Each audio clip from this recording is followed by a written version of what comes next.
Salut tout le monde! Qui j'ai avec moi?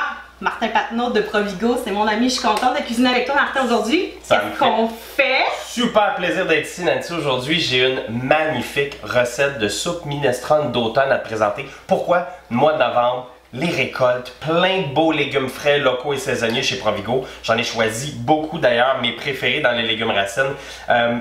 Je revisite la minestrone parce que c'est une soupe qui est super réconfortante, qui est facile à faire, ça sent bon dans la maison. Ça sent bon quand ça mijote. Je te promets la meilleure version de la minestrone que tu auras jamais mangée. Puis là, on va utiliser vraiment plein de légumes, mais aussi des légumes bizarres. Comme mon préféré, le céleri rave, qui il fait peur, c'est pas le plus beau des légumes, tu te dis comment je vais couper ça. C'est super facile à couper, puis c'est surtout vraiment intéressant dans l'assiette, peu importe comment on le fait, mais ça a un goût qui rappelle le céleri, c'est même sucré un peu, ça va donner une valeur ajoutée incroyable à la soupe minestrone aujourd'hui. Fait qu'il faut pas le laisser sur l'étalage, faut le prendre. Mais non, il faut après ton petit cours, on va savoir quoi faire. Il faut lui donner de l'amour, je te le promets. Bon.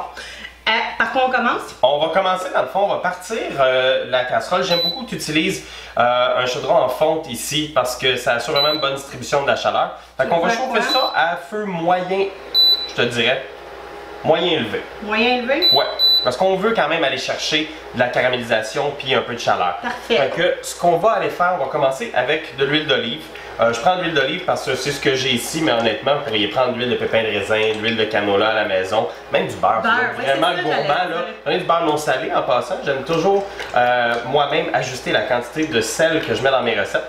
Là, tu me regardes, tu dis, chef, tu mets beaucoup d'huile là-dedans. Non, moi je suis habituée, c'est correct. Il y a à peu près 3 cuillères à soupe d'huile là-dedans, mais on a quand même beaucoup de légumes à faire suer, donc ça prend ça au niveau de l'huile. Mais moi je mettrais les deux, genre beurre. Mais les beurres? Ouais. On a-tu du beurre de cachan quelque part? Ben, je peux en sortir si tu veux. Sortons du beurre. Je sors du beurre.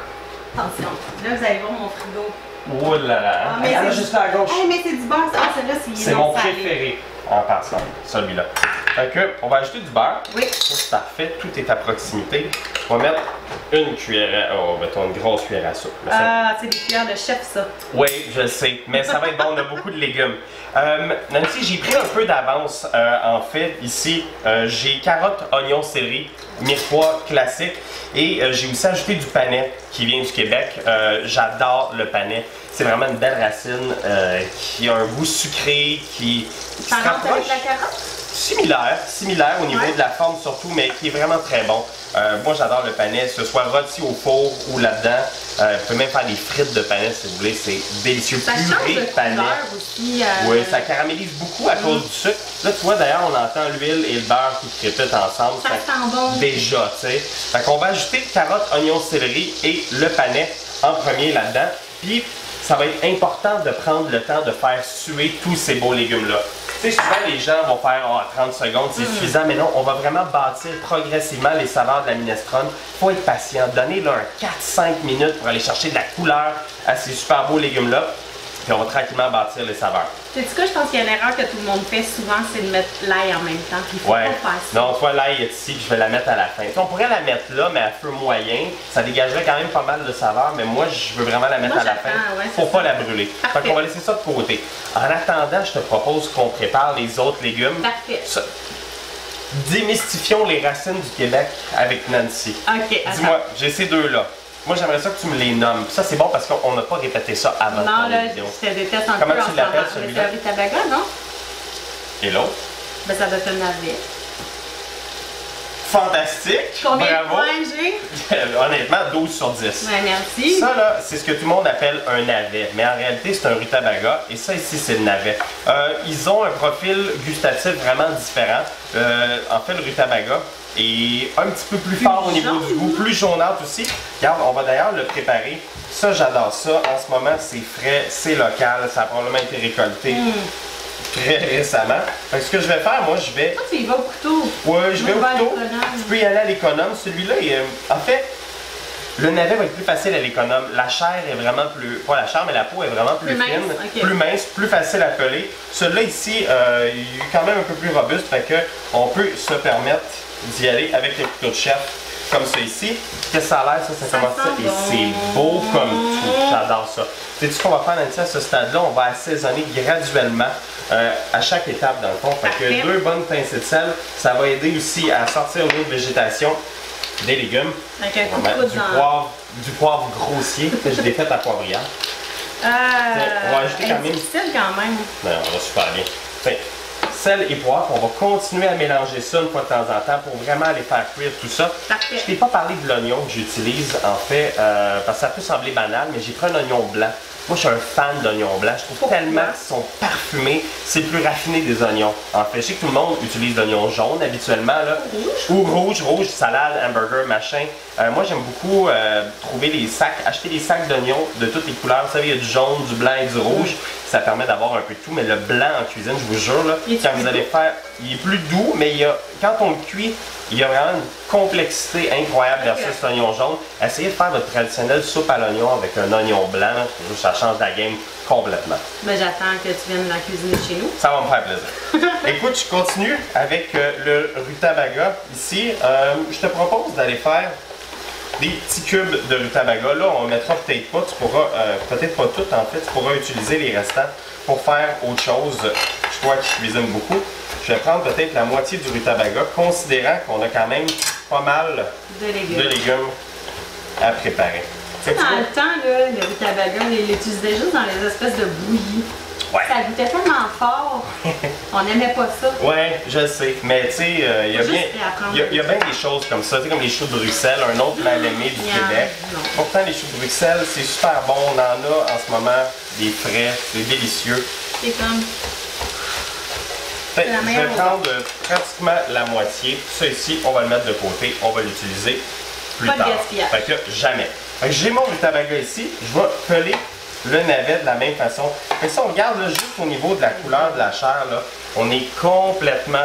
Tiens, je peux montrer. On est complètement ailleurs. C'est pas la même chose. L'un qui est très jaunâtre, l'autre est très blanc. C'est comme un giga radis. Ouais, c'est magnifique. C'est magnifique. Hey, il commence à avoir de la belle couleur là-dedans. Moi, j'adore ça.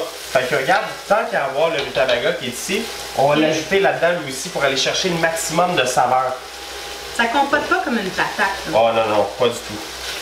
Ça va se tenir très très bien. Fait que je vais peler. Même chose. Un vrai chef, hein? C'est important, les bons couteaux, Nancy, on a déjà vu ça ensemble. Tiens, la moitié. Et les micro-planes roses. Ça aussi, ouais, on va y arriver. On va y arriver tantôt. Martin rit beaucoup de ma micro-plane rose. Depuis la première fois qu'il l'a vu, mais moi j'assume ma micro-plane rose. Ah non, elle est très belle, il n'y a pas de souci. C'est juste qu'elle m'a comme surpris un peu. Hein. C'est la première fois que j'ai vu ça. C'est comme ça. Ça vient de mes enfants. Moi, je trouve que c'est le plus beau cadeau du monde. Tout à fait. D'ajouter le navet. Ah, c'est pas beaucoup, hein? Non, j'en mettrai plus. On va tout le mettre. Ça fait un beau contraste, hein? Ouais, vraiment. Tu vas voir là tranquillement, ça va prendre forme, tout ça. Ça va être vraiment beau. Fait que c'est une soupe, là. La précision, c'est pas la fin du monde. Non, tu vois, tu sais, l'idée, c'est de faire des morceaux qui sont sensiblement de la même taille pour que ça puisse cuire tout ensemble. Tu sais, si je mettais ça avec ça ici, on s'entend qu'il y en a un qui prendrait un peu plus de temps à cuire. Fait que tu sais, pas besoin de sortir la règle et d'être trop précieux avec ça. L'idée avec ça, c'est de mettre de l'avant les légumes frais, locaux, saisonniers. La fraîcheur du Québec, c'est tellement important, puis ça va faire une différence incroyable dans le résultat final. Parfait. Bon. Mon préféré. Regarde-moi la beauté de la chose. On dirait un cerveau. Ça, là, en passant, céleri rave, comme tous les autres légumes, racines du Québec, vous allez les trouver à l'année chez Provigo. On en tient toujours. Ça vient de tout près d'ici. C'est super beau, c'est délicieux. Mais même quand on l'achète, ça dure longtemps. Là. Ça va durer longtemps, ouais. On garde ça réfrigéré, céleri rave. Le plus grand problème de ce magnifique légume racine, ça va être de le couper. Okay, de le peler. Fait qu'en gros, là, on y va comme tous les autres légumes. Moi, ce que j'aime faire en premier, c'est que je vais couper, oui, exactement. C'est particulier dedans. Puis je vais juste me faire une surface plate ici pour pouvoir le peler plus facilement. Là, tu vois, lui, il est sale, là, il a perdu un petit peu de ses racines. On va nettoyer notre planche. Puis on va aller le peler de la même façon, comme ça ici. Ça, là, tu vois, aujourd'hui, je le mets en minestrone, mais on peut la traiter de toutes les façons. Moi, ce que j'aime beaucoup faire, c'est une purée de céleri rave. Il y a beaucoup de gens qui vont ajouter autre chose dedans, qui vont ajouter, par exemple, j'ai déjà vu des dattes, j'ai déjà vu des figues. Ouais, dattes et céleri rave. C'est bien, mais il y a un sucre naturel là-dedans que, tant qu'à moi, on n'a pas réellement besoin d'ajouter autre chose. J'aime beaucoup goûter les légumes. Hey, ça sent bien notre affaire. On voit que ça brûle. On va en prendre, lui, par exemple, la moitié, parce que là, on commence à en avoir beaucoup de légumes. Parfait. Donc, laisse-moi nettoyer. Tu peux envoyer ça à faire, ça me dérange pas. Sérieux? Ouais. Regarde, moi je fais ça puis je passe la balayeuse après. Bon, le rêve. C'est plus efficace. Je t'inviterai jamais à cuisiner chez moi. Non, mais si je vais chez toi, c'est toi qui cuisines, c'est sûr. Pas pensé à ça, hein? Totalement. Regarde, je vais faire la même chose avec le céleri rave ici, coupé en cubes. Comme je te disais, là, tu peux faire des frites de céleri rave au four. Huile d'olive, sel, poivre, plaque à cuisson, 425, 10-12 minutes, on tourne, 10-12 minutes, on tourne. Vous allez avoir du céleri rave caramélisé, c'est absolument délicieux. J'ai lâché la patate là, pour les frites. Ouais, mais tu sais quoi? Moi, je suis un gros fan de pommes de terre aussi. Oui, une bonne frite, c'est bon. Mais ça offre vraiment un profil aromatique différent. Cool. J'adore ça. Sinon, on peut le râper même accru finement, faire une rémoulade de céleri rave. Dans toutes les salades, c'est bon. Juste râper là, avec une petite mayo fait maison. C'est fantastique. On ajoute ça là-dedans. Puis tu vois, même si ça fait, là, et là on jase dans un 4, 5, 6 minutes là, qu'on fait ça, même peut-être 10 minutes, ça brûle pas. Tu sais, même qu'on pourrait augmenter l'intensité un peu. Là. Je vais aller chercher de la caramélisation. Et ton max. Et ton max, on va surveiller. Je l'ai enlevé un petit peu. Ajouter sel, encore 2 bonnes pincées de sel. Encore? Comme ceci. Ouais, à toutes les étapes, on va vraiment assaisonner. Parfait. Poivre aussi. Ouais. Et là, on va commencer à penser à notre gousse d'ail. En fait, même chose, Nancy, Québec, tu as bien compris l'importance. Tu sais, l'ail de Chine, c'est correct. La Chine fait bien des belles choses, mais l'ail au Québec, on est vraiment, vraiment top. Là. Tu sais, comment reconnaître une gousse d'ail du Québec? Vous l'achetez, la tête d'ail, c'est-à-dire vous l'achetez, il y en a 3 ou 4 dedans. Oui, c'est gros, c'est immense, c'est gros. Fait que moi, je vais en prendre juste une ici, mettre ça sur notre planche. Le kung fu. Hey, mes arts martiaux. Mon coup de kung fu est pas si non, efficace que ça. Non, j'en donne faut que tu quelques-uns. déjeunes le matin. Moi, j'ai déjeuné, j'ai déjà bu 2 cafés, Nancy, fait que c'est bien facile. L'ail, là, même chose que les autres légumes, juste donner un petit coup de couteau, pas de problème. Puis regarde, je vais même te montrer un truc si tu veux faire autre chose qui est super le fun. On pourrait l'ajouter maintenant tel quel, là. Mais on pourrait se faire une petite pâte d'ail aussi. Juste mettre un peu de... avec le couteau, là, tu l'écrases, hein? Exact. Juste te mettre un petit peu de sel ici, là. Je vais juste bien mélanger l'ail. Puis ensuite, tu prends ton couteau, là, tu vas vraiment l'écraser. Ah! On commence ça ici, on prend toute la taille. Ça, on pourrait aller mettre ça sur un bon crouton, là, comme on va faire tantôt. Une super belle. Martin, il parle mon langage. Avec grâce. C'est comme ceux qui font le sel de même. Ouais, à la salt bae. Ouais. Je vais aller laver mon couteau. Ok. On va laver ta plaque. Oh là, ça commence à sentir, hein? Ça sent bon. Ça commence à caraméliser? Oui. Yes. Ça, c'est super, super beau à ce stade-là. J'aime beaucoup ça.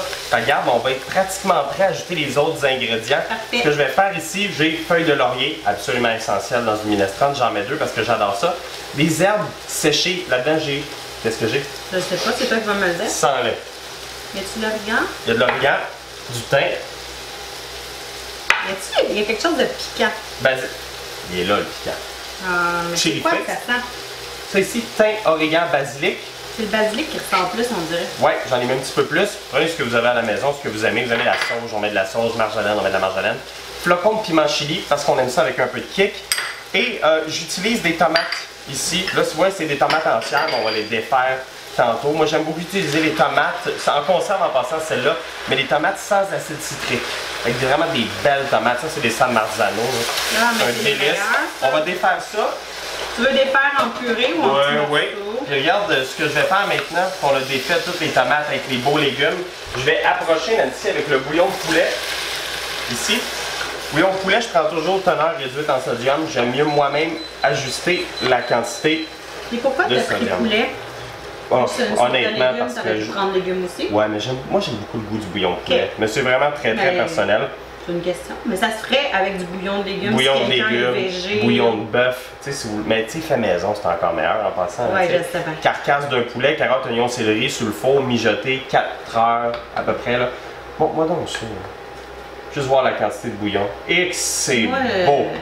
Mais là, tu vas mettre des lentilles, fait que ça va absorber un peu. Exact. Mais moi, j'aime ça, ma minestrone, qu'elle soit consistante, tu sais. Pas un jus de soupe. Là, ouais, ça va tout de suite porter à ébullition. C'est déjà super. On veut jamais que notre soupe bouille à gros bouillon en passant. Pourquoi? Parce que ça va évaporer, concentrer les saveurs vraiment, puis peut-être des fois concentrer la teneur en sodium aussi. Fait que moi, j'aime bien la laisser tranquillement réduire. Je baisse un peu? Ben, on va le porter à ébullition. Là, quand ça bout, là, on va le baisser. Toi, on commence à avoir un petit bouillon, là. Quand on va avoir plus que ça, on va le baisser. On va le baisser. Entre-temps, je trouve ça super intéressant d'ajouter une source de protéines dans la minestrone pour vraiment tourner ça en soupe repas. Je prends aujourd'hui des lentilles rouges en sac. Ça n'a pas l'air à te plaire? Non, non. Ça me fait toujours rire qu'ils appellent ça des lentilles rouges. Parce qu'ils sont jaune-orange. Effectivement. C'est la toquée en moi qui parle. Mais c'est vraiment super parce que ça va cuire très rapidement. Tu sais, ça a besoin d'un 15-20 minutes max. Ça a besoin d'un 7-8. Mais c'est pas grave. On va tout mettre ça en même temps. Puis tu vas voir, ça va vraiment être super beau. Vous pouvez les rincer avant si vous voulez aussi. Là. Je vais mettre l'équivalent peut-être d'un tiers de tasse. Ça part les lentilles. Y a-t-il autre chose que tu pourrais mettre qui... Légumineuses en conserve, ce que vous avez. Mais ça, on les met dernière minute. On les mettrait... Ah non, je les mettrais maintenant, moi.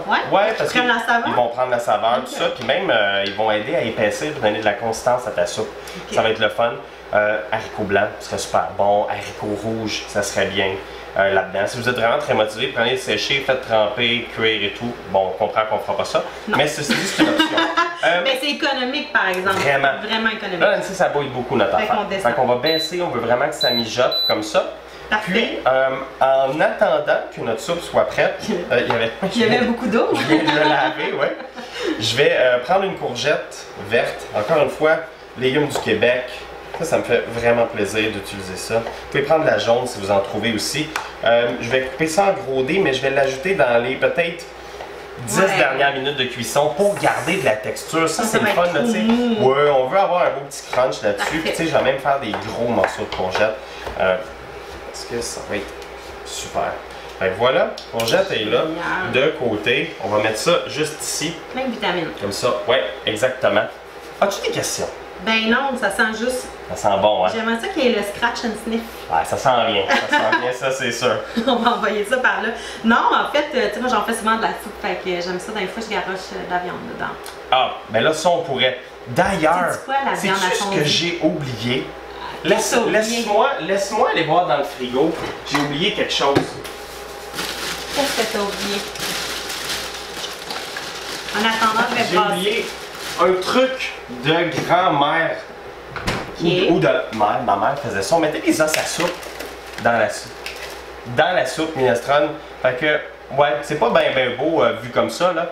Mais ça va ajouter beaucoup de saveur. Mais tel quel, tiens, j'en ai deux. Puis on va laisser ça mijoter, là. C'est pas des os à moelle, c'est des os. Ouais, ben ça, c'est un os à soupe. L'os à moelle, dans le fond, là, ce qu'on aimerait, là, c'est avoir plus long. Tu le tranches en deux à l'horizontale. Tu le fais rôtir au four de l'huile d'olive, sel, poivre. C'est une belle salade de persil avec de l'huile d'olive. Puis des feuilles de céleri. Tout le temps de même, nous autres. Fait que, Nancy, on laisse ça mijoter.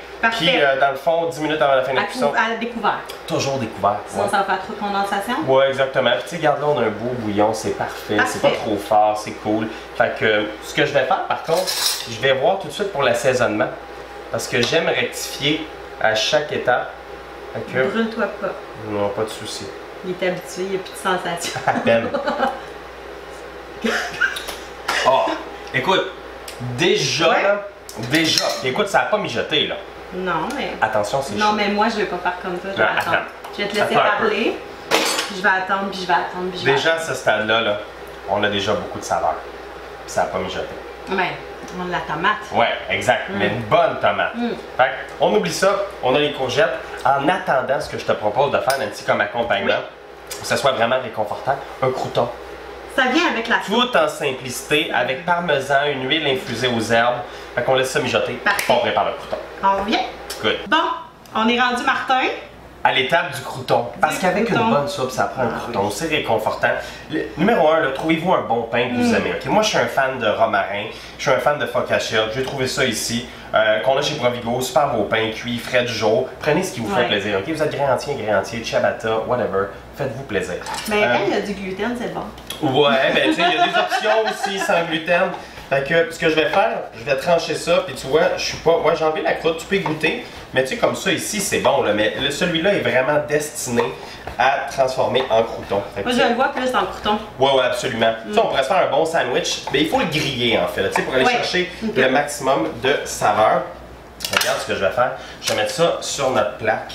Comme ça ici. J'ai déjà préchauffé le four, Nancy, à 425. Parfait. Moi, je suis un gars de 425. Je trouve que c'est là que la magie, ça se passe. Là, moi, je suis une fille de 450. À 450, c'est bon aussi. Mais tu sais, ça chauffe, hein? Il y a beaucoup de chaleur. Écoute, on y arrive presque. Ça ici, tu te feras un grilled cheese avec. Yes, j'ai plein de plus tard. Fait que, ramassons-nous un petit peu. Parfait. Fait que, pendant ce temps-là, Nancy, pendant que la soupe cuit, ce que j'ai fait, je vais te montrer ça là. Ça, c'est une huile d'olive infusée aux herbes. C'est une huile d'olive infusée aux herbes. Ouais. Fait que prenez de l'huile d'olive. J'ai mis les mêmes herbes qu'on a dans la soupe. Thym, origan, basilic. Exactement. J'ai mis une gousse d'ail du Québec écrasée là-dedans. Avec regarde, je vais te la montrer. Là, c'est pas sexy, là. Mais avec la pleure, il y a beaucoup de saveurs là-dedans. Perdez pas ça. De toute façon, c'est pour infuser l'huile. Parfait. Fait que, on met ça là-dedans. Puis j'ai mis aussi une belle feuille de laurier et une pincée de flocons de piment chili parce que je vais aller chercher un petit côté piquant là-dedans. Là, tu as mis les herbes séchées. Si tu avais mis les herbes fraîches, tu en aurais probablement mis un peu moins. Pas nécessairement. C'est juste qu'on n'aurait pas eu besoin de l'infuser aussi longtemps. Ça l'infuser là, facilement une bonne dizaine de minutes. Fait que ce que je vais faire pour aller chercher le maximum de saveur, puis dans le fond, je vais badigeonner comme ça ici, chacune des tranches de pain, on y va avec amour. Là. On veut qu'il y en ait de l'huile. Tiens, regarde, je vais l'approcher un peu. Fais donc ça, travaillons de façon. Mais je trouve que t'as l'air comme... C'est ça, 5 pieds 8, Nancy. C'est ma limite, je peux pas aller plus que ça. Mais non, regarde comme je suis fine tête, là. C'est beau. C'est un duo. Là, tu vas voir, ce pain-là va goûter les herbes, on va goûter l'ail aussi. Mais ça, c'est l'étape numéro 1. Parfait. Parce que ça, dans le fond, on va envoyer ça au four. Tiens, regarde-moi ça, c'est beau. C'est super beau. J'ai un genre de voir un peu plus derrière. Regarde ça. Waouh, hein? On aurait pu mettre du beurre fondu aussi si on avait voulu, mais tu sais, l'huile d'olive est le fun. Ce que je vais faire, moi j'aime beaucoup assaisonner mes croûtons. Mais tu sais, léger là, je vais juste mettre un petit sel un peu partout comme ça. Sel régulier. Sel régulier, on pourrait prendre du sel de mer, même salière, tu sais, gros sel. Puis je vais aller assaisonner avec du poivre aussi. Parfait. Pour que ça goûte quelque chose, un crouton. Tu sais, les croûtons, c'est pas fait pour être plate, mis au four sec là. Il faut pas que ça soit trop d'huile, il y a des gens qui en mettent trop. Moi, je ça goûte comme genre doré, croustillant, mais avec un petit moelleux. Tu sais, tu peux tremper dans ta soupe et tout. Ceci dit, on envoie ça au four pendant à peu près 7, 8, 9 minutes selon les fours à 425 jusqu'à temps que ça soit bien doré. Je pars avec ça. Nancy, ça vient juste de sortir du four. Finalement, ça a pris une douzaine de minutes, notre affaire. Ils sont beaux. Regarde, c'est super doré, croustillant, mais il y a du moelleux encore, tu le sens-tu? Fait que ce que je vais faire, dans le fond, je vais ajouter fromage. Là, tantôt, j'ai dit parmesan, là, mais c'est du romano, en fait. Là, je te pose une autre question, piège comme ça. Romano, parmesan, différence? Je crois qu'il y en a un, c'est pas une appellation contrôlée. En fait, la grosse différence, c'est que le romano, c'est du lait de brebis. Ok, zut. Fait que moi, j'adore ça. Regarde ça là, tu vas voir, ça sent pas ton parmesan. J'ai perdu des points. Râpons-nous beaucoup de parmesan là-dessus. Ça va être vraiment gourmand, ça va être beau. J'ai dit parmesan, mais romano. Ou peu importe le fromage que vous aimez. Je te prends la guinée. Brûle-toi pas, là. Non, on va remettre ça au four, là. À peine 3-4 minutes juste pour faire fondre le parmesan. Puis on va se revoir avec la soupe, la garniture, le crouton, puis on mange. Parfait. Fait que là, Martin, les croutons sont prêts. Les croutons sont prêts, le parmesan fondu, c'est beau. Écoute, regarde ce qu'on va faire. On va tout de suite se les préparer. On va s'en couper. Pendant ce temps, je vais mettre la soupe dans le bol. J'ai ajouté les courgettes 10 minutes avant la fin. Parfait. Super beau là-dedans. Et regarde-moi la beauté de la chose. On va mettre un peu de jus après. Ouais, c'est ça. Moi, j'aime ça vraiment consistante comme ça. Écoute, regarde-moi les beaux légumes racines qu'on a là-dedans. C'est vraiment super beau. Écoute, ce que je vais faire, je vais préparer un petit peu de basilic frais que je vais tailler en chiffonnade, comme ça ici.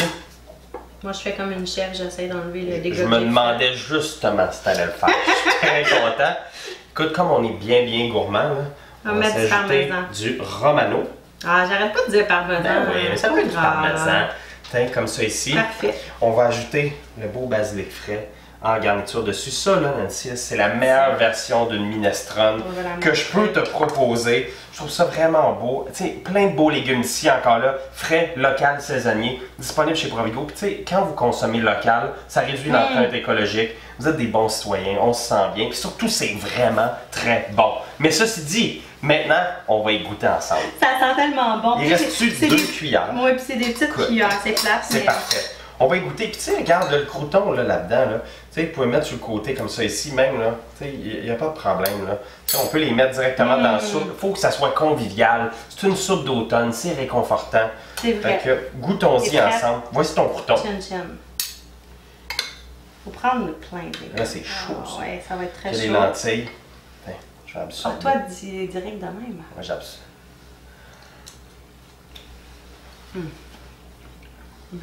C'est réconfortant. Ouais, ça n'a pas de bon sens. C'est la fraîcheur. Ah, regarde-moi ça, le beau crouton. Gorgé. Ouais, regarde. Je vais y aller comme ça ici.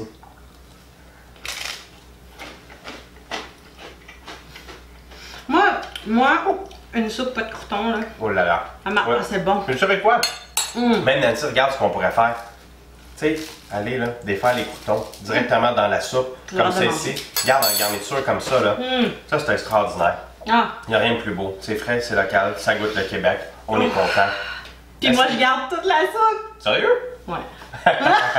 Toujours un plaisir, Nancy. Hey, merci Martin. Good job. Minestrone d'automne, essayez ça. Je vous promets beaucoup d'amour là-dedans.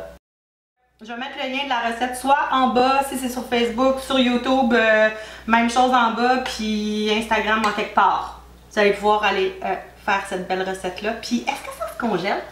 Bon, oui, ça se congèle. Ouais. Ça n'aura pas la même texture, mais oui, sans problème. Moi, je la congèle à la maison pour être franc. Là. Parfait. Fait que tant qu'à faire, faites-en une grosse batch, et vous allez être heureux. Bon appétit. Bon appétit.